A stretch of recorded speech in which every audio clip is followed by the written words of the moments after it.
Hello guys, welcome back to the new video. तो आज की वीडियो में आप देख रहे होंगे मैं एक कॉन्ट्रैक्टर को रिप्लेस कर रहा हूँ जिसका एक पोल बर्न हो गया था।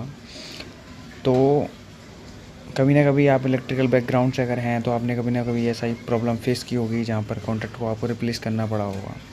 बट कॉन्ट्रैक्टर को रिप्लेस करते समय हमें किन किन बातों का ध्यान देना चाहिए, आप कमेंट में ज़रूर बताइए।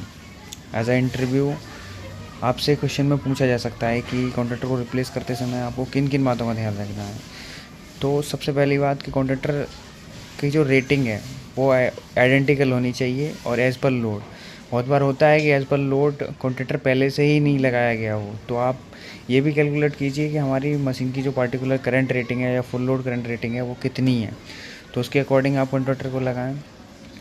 दूसरी बात, किस तरीके का हमारा लोड कनेक्टेड है, यानी कि उसका यूटिलाइजेशन कैटेगरी क्या है, AC1, AC2, AC3। ये यूटिलाइजेशन कैटेगरी होती हैं जो इस बात को डिफ़ाइन करती हैं कि हमारा जो पार्टिकुलर कॉन्ट्रैक्टर है वो किस तरीके के लोड के साथ एप्लीकेबल है। तो ये दो महत्वपूर्ण टर्म होते हैं, एक तो फुल लोड एम्पियर कितना है, दूसरा यूटिलाइजेशन कैटेगरी। ये दो इम्पोर्टेंट चीज़ें होती हैं जब हमें कॉन्ट्रैक्टर को किसी सिस्टम में लगाना होता है या फिर रिप्लेस करना होता है।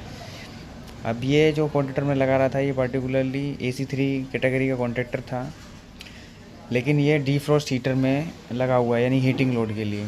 तो आपने जैसे बहुत सारे कॉन्ट्रैक्टर पे देखा भी होगा AC1 और AC3 का अगर कॉन्ट्रैक्टर है तो आप AC1 पे लगा सकते हैं। अगर AC3 में अगर वो 10 एम्पियर ले रहा है तो वो उससे ज़्यादा ही एम्पियर लोड पे काम कर सकता है अगर वो AC1 कैटेगरी में लगाया जाएगा, यानी कि हीटिंग लोड के साथ। क्योंकि AC3 जो कैटेगरी होती है वो इंडक्शन मोटर को स्विचिंग ऑन ऑफ करने के लिए होती है,